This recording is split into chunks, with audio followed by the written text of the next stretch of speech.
it's vaguely surreal. It's not like completely sort of what you call surreal, but it's got elements of that in it.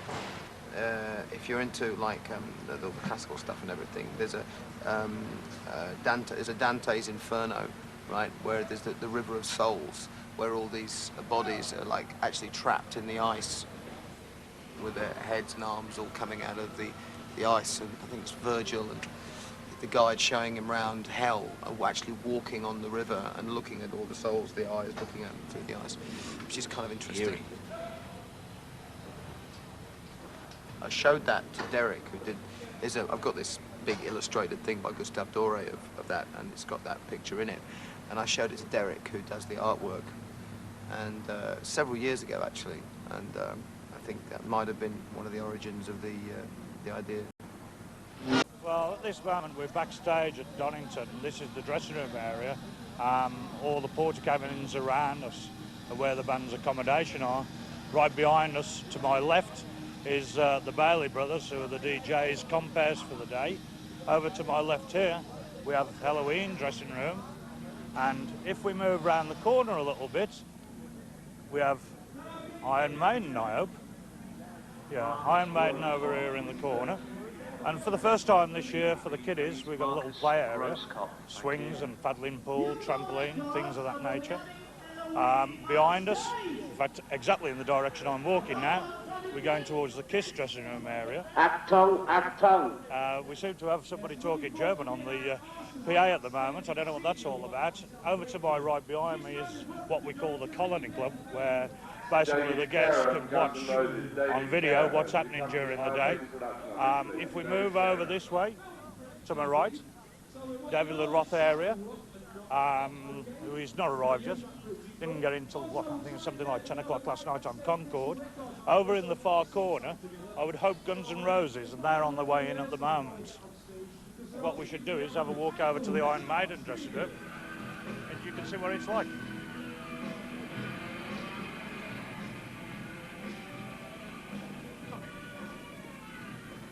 And this is Iron Maiden's main dressing room. As you can see, it's quite nicely furnished. David Lee Roth, one member of his band, wants kosher salami. And it's a little bit of a struggle, obviously, being in the middle of Leicestershire, trying to find kosher salami. Not so bad on Stilton, but salami's a bit difficult.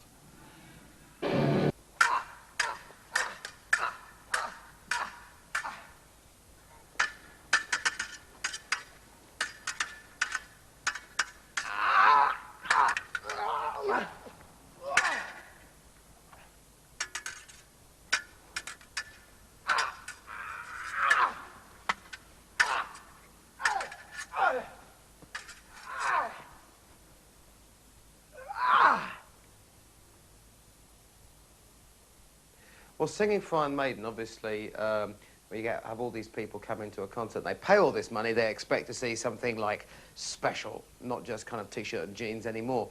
And the whole thing, I suppose, started with bands like Jethro Tull and, of course, with Led Zeppelin and stuff like that. We've actually got some of their stage clothes here, which I'm going to show you now, which is fairly interesting. As a matter of fact, the same woman who made this jacket, I bought this second-hand, made these trousers. These are actually Jimmy Page's trousers, as worn on all manner of album covers with the... I think it's an astrological sort of symbol or some form of occult symbol that means his name in some sort of letters. I mean, but you can see this symbol on the backs of kids all over the country who like put it on their denims and stuff like that, the same way that they put like Iron Maiden and things and everything. There's all these amazing jackets. I mean, they're really very sort of, you know, romantic and everything and silky and absolutely lovely. I mean, funnily enough, we could never wear anything like this because our stuff, we sort of run around so much that basically we have to wear anything that's stretchy, extremely washable, and we tend to just pick stuff up from wherever we find it. Going completely away from English heavy metal, which tends to be a little bit haphazard, as you can probably imagine, to the real glitzy glamour stuff. This is stuff from Kiss. This is Gene Simmons' outfit with this amazing pair of boots, which really look like they belong in a fireplace. As like guards, I just put them on the front gate and they'll scare away intruders. This is Gene Simmons' codpiece. I'm not going to attempt to wear this at all, except to say that we have discovered that it is in fact stuffed. I shall say no more. There are actually, cod pieces are very popular. Cod pieces started with Henry VIII and people like that, you know. A very popular thing, cod pieces in those days. Whether it was to keep it warm or boast about your knightly prowess, I have no knowledge. But in rock and roll terms, I think it's purely to frighten young children. And Ian Anderson from Jethro Tull, with his medieval connections and things like that, when he was getting very woody in the old days, used to wear a codpiece while he was standing on one leg twirling his flute and everything, which I thought looked rather wonderful. It didn't really have any particular sort of sexual connotation at all. It was much more theatrical. This thing, on the other hand, I think is definitely designed, as we say, to strike fear into the heart of somebody.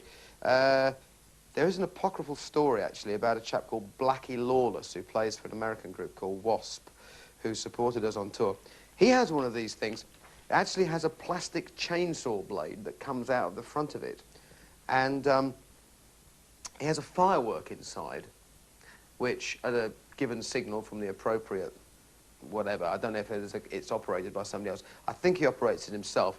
The firework explodes, so you get this tremendous kind of, sort of, you know, pelvic thrusting with this thing, and sort of up goes the firework. It's very spectacular. In fact, there is one case on record when it exploded the wrong way with, I think he had to be taken off to sort of, not quite intensive care, but care anyway, somewhere.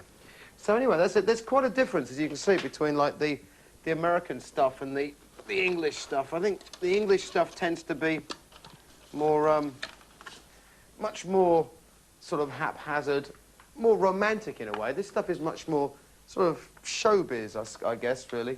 And I think that's the that's the main difference. I mean, basically, English people just like mess everything up, you know. Don't you feel, Bruce, that this goes somewhat against the idea of a rock and roll lifestyle? Yeah, I always hated the rock and roll lifestyle anyway. Why? Well, it seemed to me quite dull, really. You know. So I mean, I think there were certain aspects of it which were quite attractive initially. You can't do that now because you die. So, but all the drugs and stuff, I mean, I was never ever into that because I just had too much fun on my own without it. So, I'm having fun now, and that's great, isn't it? What are we up to? 142. I think I can honestly say my legs are going to fall off before my heart gets up to 150. You have to be fitter being in a sort of hard rock or heavy metal band than in a pop band. I mean, do you think that people like Bros or Dickinson? I have no idea. Don't take any notice of Bros anyway. As far as I can see, they don't actually do anything. Apart from stand around and look suntanned and put lots of earrings through their noses. I mean, that's about it.